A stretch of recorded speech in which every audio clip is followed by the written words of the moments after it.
Hello friends, it's me, and today, goodbye sugar. Let's check out Food Theory. I quit sugar for 30 days. From the food theorists. Together, let's go. Do you have a sweet tooth? Next question. This guy right here, he's about to give up sugar for the next month. Spoiler alert, it's gonna change his life.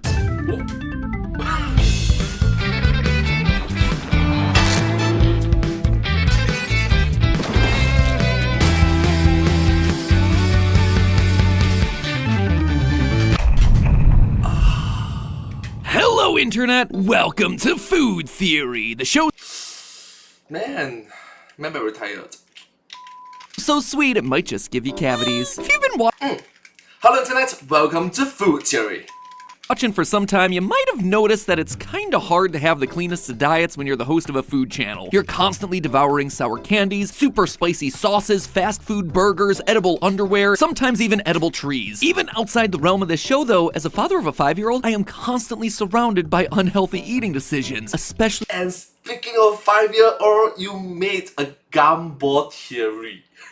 when it comes to sweets. It's something that I didn't really think about until recently, just how much sugar and artificial sweetener I'm consuming all the time. And look, I'm not old by any means. I mean, I'm ancient by YouTube standards, but I'm at least getting to the age where I have to start looking after my own health. So since it's a new year, new me, I decided to cut out sugar for the last month. And since misery loves company, I'm not gonna be alone on this little adventure. Steph, our social media manager Kai, as well as our live producer Ash are tagging along and joining me in eliminating almost all the sugar from our diets to see what Well, you got it. Pat, Kai, Steph, and Ash, you got it.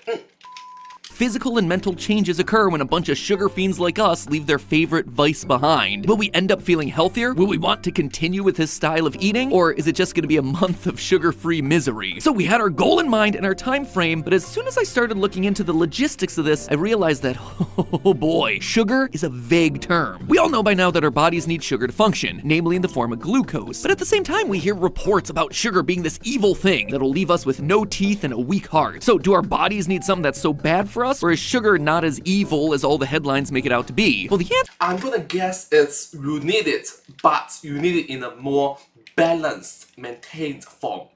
The dosage makes the poison. lies somewhere in the middle. Now, pause right here. This is a very confusing topic because there's a lot of discussion about the best terms to use when it comes to talking about sugar. You've probably heard people refer to sugar in two groups, good sugars and bad sugars. And let me be totally clear about that, I'm not trying to assign any sort of moral value to the foods or sugars that you're consuming. These names have more to do with their long-term effects on the human body because in excess, nothing is good for you, and everyone has different nutritional needs for their diet. So for the purpose of this video, we're gonna be sticking with You make a very good point. In excess, nothing is good for you. those two labels, since they're the ones you're most likely to hear about when you're out in the real world. That way you'll have the context behind these names and what they actually are, rather than just framing them as what you should eat and what you should never eat. That type of advice, not very helpful coming from me. So with all of that out of the way, I think we can unpause the video and continue with the episode. The sugars that you find in fruits, vegetables, and milk, those are known as good sugars. These sugars are in the cells of their respective foods, and so when you eat them, you're also taking in additional nutrients like fiber, which leads your body's blood sugar to not spike as intensely, instead absorbing the sugar slower. Obviously though, this is keeping in mind that everything is always dealt with in moderation. If you start eating your body's weight in strawberries every day, it's not gonna end well for you. All the other sugars though, like the ones that you find in Do it in moderation, do it in a more controlled, balanced, maintained form. donuts, syrups, even fruit juices, those are called free sugars. They're free because they're not inside the cells of the food that we eat, which is why fruit juice has sugar that isn't good for you. If you're confused, well, so were we at first. But essentially when you squeeze the juice out of a fruit, you're breaking the cell walls, releasing that sugar, but also losing all the other good nutrients that you would otherwise be ingesting. Not to mention it's also way easier to have more sugar in juice form than in a whole fruit. 200 milliliters of orange juice, or a little less than a cup, it's the same as 4 oranges. Now, you're unlikely to go off and eat 4 whole oranges in a row, but you can easily sit down and drink a couple orange juice in one sitting. Not only in that sitting are you taking in more sugar, but it's hitting your bloodstream way faster, and that much free sugar can lead to a lot of detrimental effects over time, like heart disease or liver disease. So naturally, when it came to this experiment, we decided that whole fruits were fair game, but fruit juices, candies, cookies, sodas, and anything else with added sugars, totally off limits. The natural question to follow, though, is about the most unnatural thing that I put into my body, Diet Coke. I mean, it says right there on the nutritional label, no no sugar or added sugars, but those artificial sweeteners inside of it actually get a similar response from the brain as regular sugars do. Sugar is a highly palatable food that triggers our reward systems due to both caloric input and taste. Highly palatable foods, namely those rich in sugars and fats, they can strongly trigger those reward and motivational systems, encouraging food intake beyond the necessary energy requirements. This flood of dopamine So I'm gonna guess it's like the dopamine hits. in the brain causes our body to want more of that food and can even result in cravings and withdrawals without it, as our brain craves an additional hit of dopamine. Artificial sweeteners like aspartame, they're not just questionable for your health, they also trigger those same reward systems in a very similar way. Basically, while our body can tell the difference, our brains can't. So out the metaphorical window, all those artificial sweeteners go. Speaking of our bodies being dumb, we also realize that other simple carbohydrates like flour, rice, or rice flour, they also tend to act similarly in the body. This is because things like flour contain chains of simple sugars, which are really just glorified carbs. So when they're absorbed by our bodies, our blood sugar spikes in the exact same way, leading to the exact same reactions by our pancreas to release insulin to bring that blood sugar down. The reason this is a bad thing is because over time, our body can develop a resistance to its own insulin, which in turn can lead to things like type 2 diabetes. Cutting these sugars out meant cutting out things like pastas, certain breads, cereals, waffles, pancakes. The list here goes on and on and on. Before even Oh, I didn't know that. Oh, okay. starting the experiment, it seemed almost impossible to truly eliminate all sugars from our diet. We all had to become experts at reading nutrition labels and ingredient lists up and down and sideways to make sure that nothing we bought or ate contained any sort of sugar. And friends, I feel compelled to say this right now because what we got ourselves into isn't exactly the brightest idea. It's what's known as a crash diet. And I can't say this enough, but please do not go taking these sorts of extreme diets on your own. Any significant change in what you're consuming on a regular basis is something that you should probably double check with a doctor or some other expert. Us though, we dumb YouTubers, and we just jumped right in. And the consequences are what you're about to witness. So without any further ado, let's just dive into it because the results were astounding. Not just how we felt by the end of it, but how it permanently ruined dessert for all of us. I want fruit right now. I want fruit. I know, it's hard to watch. Right off the bat, I gotta say, even though I knew that this month was gonna be pretty hard on me, I knew I was in good company with Steph. Do I have a sweet tooth?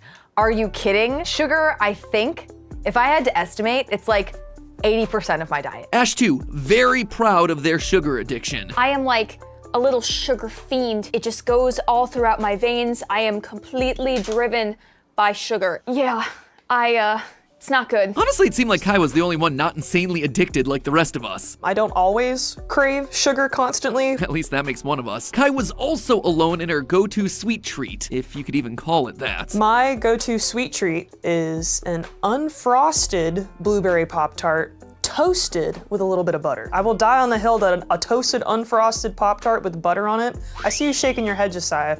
It's S tier. Yeah, you're gonna be all alone on that one there, Kai. But overall, despite some Josiah behind the camera will be like,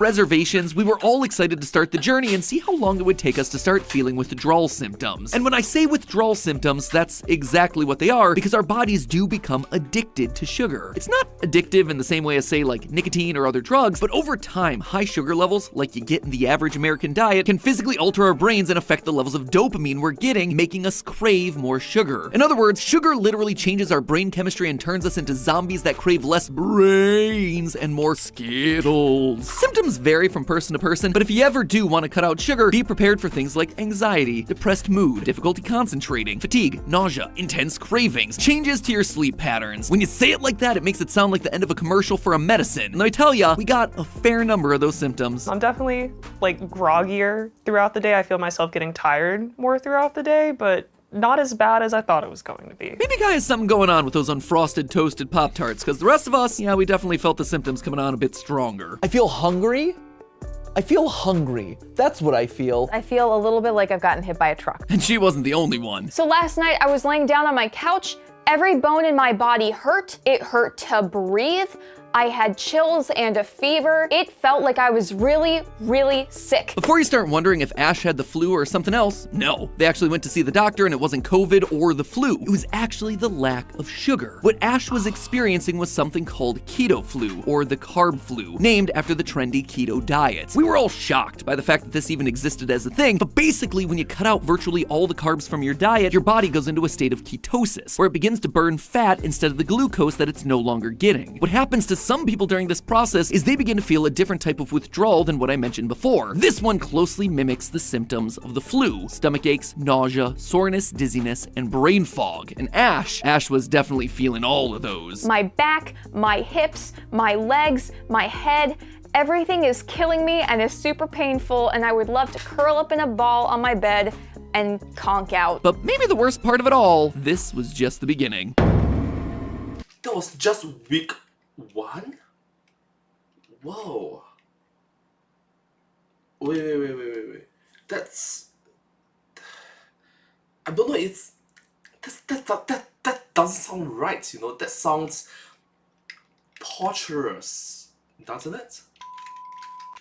Honestly, once we got past the first few days, it did get a bit easier. I say a bit because not only did Santi have me quitting sugar, but Amy over on Style Theory had me quitting caffeine for the first 2 weeks of the experiment as well. All the joy that I could potentially have had in my life just poof, gone. I miss flavor in the things that I drink. I want a soda. I want a tea. I want something that has some flavor to it that isn't just water. I love my air up bottle, but retronasal olfaction can only get you so far, people. My tongue craves something other than water. I suppose you could say that I was starting to feel a bit irritable at this point. Oh, please let me just taste something. Just something, man. I say, and now all the comments are gonna be like, Pat, you know that you did an episode how you can taste the differences of water. I know water has a flavor, I get it. But also, it's not the right flavor. Just remember, it's not me, it's the sugar, I swear. Despite that little outburst though, around the 1 week mark, we started to feel like we hit a bit of an equilibrium. I feel honestly pretty good. I feel like I've gotten through the main struggle of everything, of all of the cravings. Thankfully, Ash was feeling better too and recovered from the keto flu. I feel fine. I was expecting to feel a whole lot worse after what happened last week, but to be totally honest, things are all right. The good news was that our energy levels seemed to be coming back to normal. What really started to affect us though in week 2 was the foods that we could eat. It really seemed like 90% of our days were dedicated to planning out what we could make for our next meal so that it didn't taste like cardboard. I went from never really thinking about the food that I was gonna have for the next meal to constantly thinking about it. You know that "is this a butterfly" meme? I felt like that. All this worrying about food and what I'm eating, is this health? What really caught us off guard were the foods that we didn't expect would Is this a butterfly meme? have sugar, and then having to cross even more things off the list of things that we can eat. Most pasta sauces, lots of canned vegetables that have sugar added for apparently no reason. More and more it felt like we had to learn how to photosynthesize with how few foods we were allowed to eat. Luckily, we started to find not just individual foods to eat, but also entire meals. Between sugar-free pastas, sugar-free breads, hot pot steaks, and lots of buffalo sauce, we were able to fill our stomachs, and we all ended up finding little tricks throughout the week that would get us through each and every meal. So speaking I just like it that they actually, humans are habitual creatures. We can adapt, we can adjust properly to our environment, to the circumstances that we are in. And the circumstances that they put themselves in is no sugar. Interesting. Humans are interesting. Well, I say that I'm a human as well, so. of things with sugar, but things that are allowed to have sugar, I discovered my cheat sheet for this entire challenge. There is one food out there with a very high sugar content that is still allowed on almost every no sugar diet that you look up, and that's dates. It's a total hack. It's a total hack for this experiment. Finally, it seemed like we were starting to get the hang of things, but there was still one area where we were all struggling. Week 3. Despite all the homemade recipes and crafty solutions to keep us from starving to death, in week 3 we were suddenly faced with another obstacle. One that, to be honest, seemed insurmountable: eating out at restaurants. It's an inevitability for me and Steph, especially when we're on the road traveling for business, because you're not at home. You don't have the ability to cook incredibly specific sugar-free meals. Unfortunately, all of us had to travel in week 3, and man, we learned the hard way how hard a sugar-free diet is to maintain when you're not in the comfort of your house. Here's the thing that we should talk about this week, which is, Bro, you look tired and stressed and old with the facial hair. me venturing out into the world of restaurants. Most small local restaurants don't have their ingredients really listed out one by one, right? You can't just hop on a website and check the nutrition facts and see, are there added sugars here, or anything that might relate to added sugars. So that's really tricky. And then if you go in, you know, it's socially awkward to ask like the waiter or waitress to be like, hey, do you know what gets put into this dish? Steph and I have tried this a couple times and they've been incredibly polite about it, but also it's socially uncomfortable uncomfortable because you're asking them to go above and beyond. They don't know in a lot of cases, and then they're bothering the chefs in the kitchen, and that's weird. Pretty much 9 times out of 10, the AKA, you're being a nuisance, you're being a troublesome maker. answer you get back is, yeah, everything's got sugar.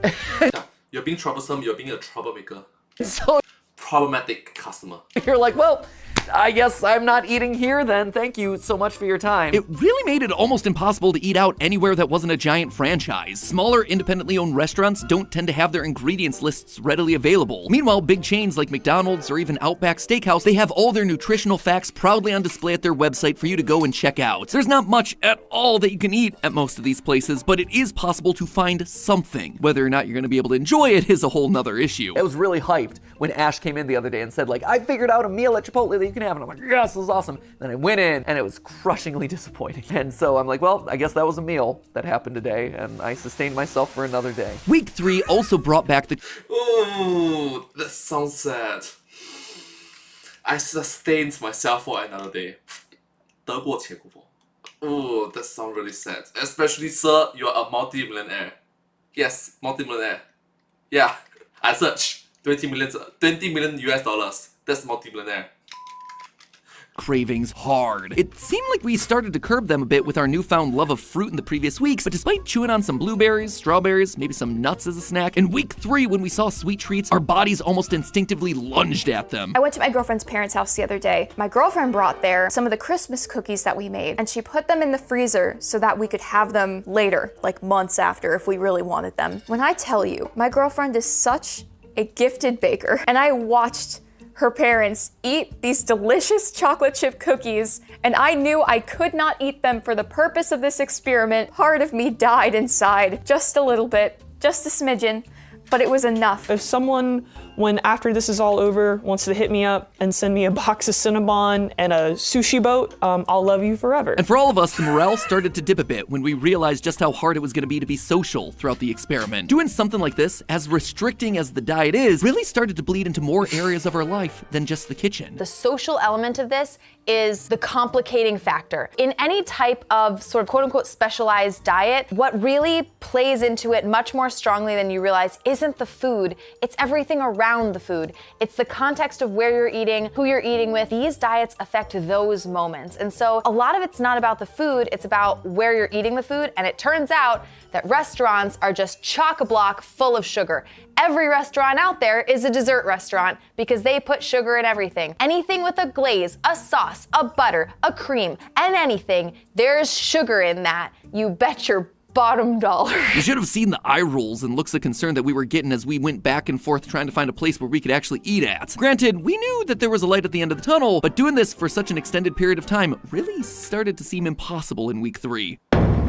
Week 4. Speaking of the light at the end of the tunnel, we were finally starting to see ours 4 weeks in. But just when we thought that we were in the final stretch and our bodies were acclimated, most of us ran into a wall. This week has been rough. I was thinking that this far into the experiment that I would be feeling better, that my body would be a lot more used to what I was doing to it by, not ingesting sugar. But it seems like this week has been not good for quite a few of us. I don't know what happened. I am hungrier this week. I am craving sweets more this week. It's weird. It kind of came out of nowhere. I thought I was through the hardest part of it, and yet here I sit and I am craving just literally anything sweet. My body is just desperate for it. Honestly, it seemed like Ash was the only one to come out unscathed this week. Yeah, man, I'm doing fine. I've kind of hit that equilibrium phase. Nothing too crazy, but I'm also not feeling very lethargic or anything. That's great, Ash. I'm happy for you. Really am. Kinda. But across the board, it seemed like our cravings returned full force. What made the cravings get so hard in week 4 wasn't solely the fact that our bodies were starved for sugar, but the mental associations we develop in connection to sugary treats. We condition ourselves to crave sweets through our habits. For all of us at Team Theorist, weeks 3 and 4 were exhausting, with lots of travel and late nights. And historically, we all used sweets to self-medicate through those, to get through the pain and keep going. But without those crutches to lean on, it made us hungry and angry. So our minds were joining our bodies and revolting against us. Week 4 was really about deconditioning ourselves, forcing our bodies to just accept that they weren't going to be getting sugar no matter how big of a tantrum they threw. And luckily, as we crested into week 5, it was time for the experiment to end.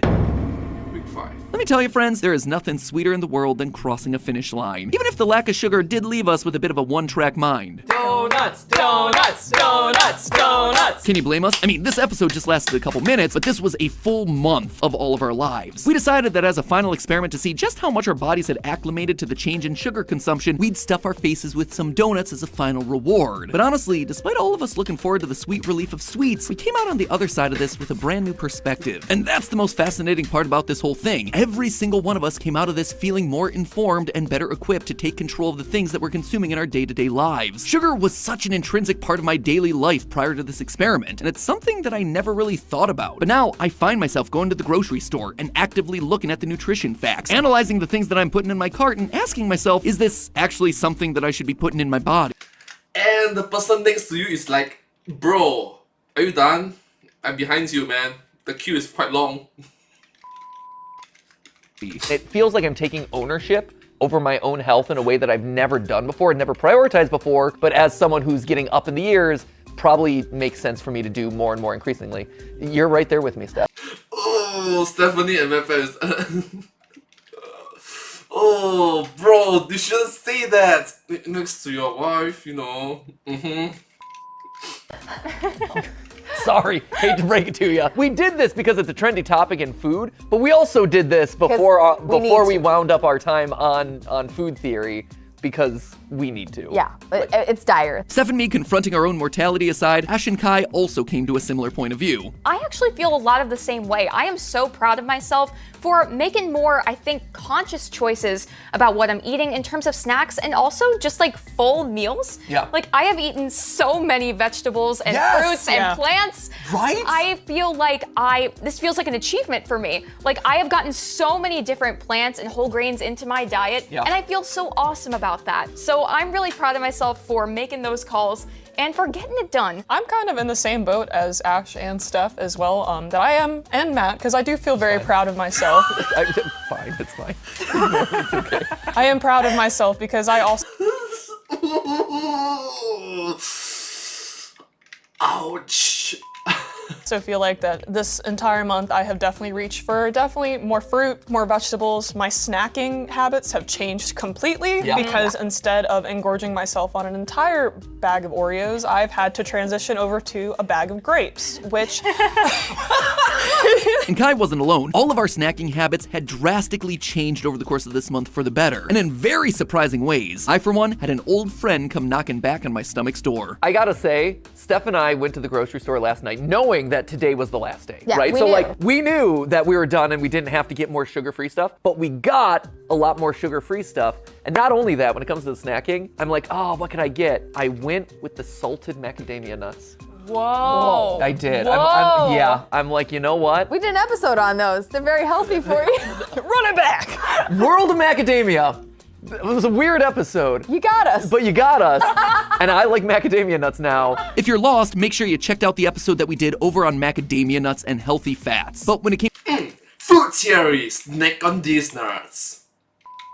to snack cravings, I think Ash ultimately had us all beat. We traveled recently for like all of the shooting that we were doing out of the state. And in the airport, I was trying to find some kind of snack, something sweet, and legitimately, I had the thought, wow, an apple would smack right now. So true. And I was like, oh my gosh, look at me go. I'm craving fruit. It's amazing. And the discoveries didn't stop there. I, for one, have been intolerant to fructose for a long time. If I had a large amount of fruit in any one sitting, it was generally bad news for my tummy. During this month, though, I've been able to have fruits and manage them just fine. It was shocking, especially because in researching it afterwards, all I could find was that fructose intolerance doesn't normally just go away. But I suppose the fact that I was leaning away from free sugars and instead leaning into good, healthier sugars, it allowed my body to recalibrate itself, slowly absorbing those sugars into my system, causing less of a rumbling in my tummy. But before we were able to finally dig into the donuts, there was one last question I had to ask. You know, Santi didn't do this, by the way. He went on his, Why did Santi not do Because this? He went on his honeymoon Yeah, he went during on his this honeymoon. and lived his best life eating sushi in Japan while we sat here and suffered. Santi, that's why you only had 83 HP. 83 HP on the Pokemon card! Nitro! Water Fortress! Santi, this is exactly why. Whoa. Wow. Wow. Kai Kai is getting it all out. Alright, so let's go back. I'll take a And look. lived his best life eating sushi in Japan while we sat here and suffered. Santi, that's why you only had 83 HP, Santi. This is exactly why. Whoa! Wow. Wow! Kai is getting it all out. That's the lore, and that's not a theory. Santi's not going to be happy about that one. But I think what was most noteworthy here was that we all Look at the bright side, he became. Oh, sorry. Look at the bright side, he became the host of the Food Theorists.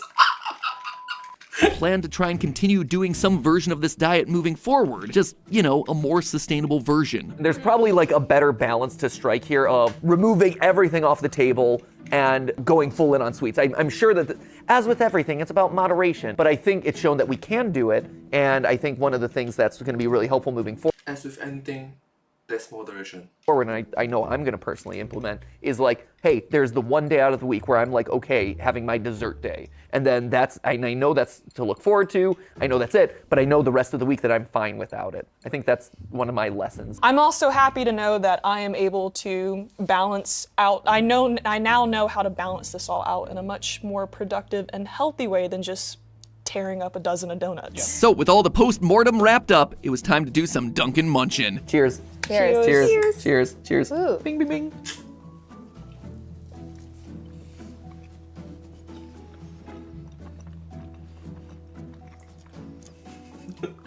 They're all reminiscing the taste. The taste is like, huh, so this is sugar.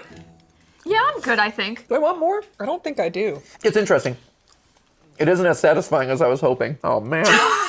We ruined sugar for all of us. Truly a sad day. We've ruined dessert for ourselves, but the science behind it actually surprised me. You see, our taste buds, like every other part of our body, follow a certain life cycle. In their case, it's approximately 10 days, meaning slightly after 10 days, you've essentially reset your taste buds. And if in those 10 days you haven't introduced them to more sugar, well then they become accustomed to the lower levels that they received, like the fruits that we were eating. And therefore, they develop a new, lower threshold. Not only that, but our brains also become recalibrated to new levels of dopamine because they're not constantly being flooded with new sugary snacks. So when we all took a bite out of the donuts, which tend to hover between 15 and 20 grams of sugar, our now more sensitive taste buds were actually overloaded and perceived a lower intensity of sweetness than what we were used to. It sort of just got to a point where the new taste buds were like, yeah, that's enough, we get it, which left us with dissatisfaction and a craving for fruit, the sugar that our bodies had now become accustomed to. On that note though, despite our taste buds not really feeling the donuts, the same could not be said about our bodies. About half an hour after eating the donut, I was feeling like I had electricity surging through my veins. I felt a lot like the Flash, ready to speed through like a lightning bolt. Once my body actually started digesting that giant influx of sugar and that massive dopamine jolt hit my brain, felt like I could take on the world for about 5 minutes, at which point my stomach just started to hurt. After I stopped being able to feel the sugar coursing through my fingertips, all I felt was the donut just sitting there like a rock in my guts. It wasn't fun at all, and all I wanted was just a big old bite of a carrot. So there you have it, my friends. After everything we went through, all we tasted was an abundance of sugar that honestly left us putting the donuts down after a couple of bites. Also, we all got a stomachache after a couple of minutes. We'd looked forward to that moment for so long, and disappointment. But you know what wasn't disappointing? There's something amazing about taking control over what you eat, analyzing your snacking habits, making informed decisions about what you're putting in your body. Because at the end of the day, reclaiming control over your life, that's probably the sweetest reward of them all. But hey, that's just a theory. A food theory. Bon appetit.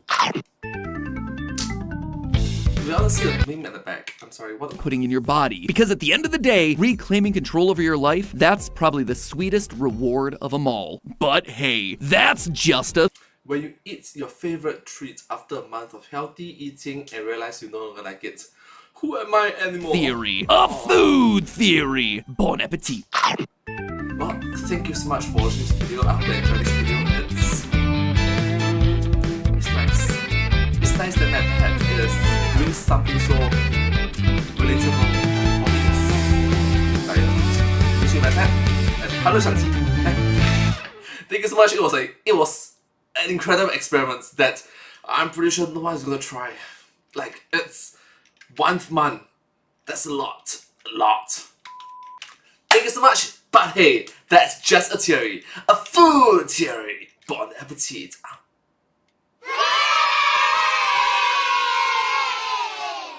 And I hope to see you in my next video. Thank you so much. Subscribe. Thank you.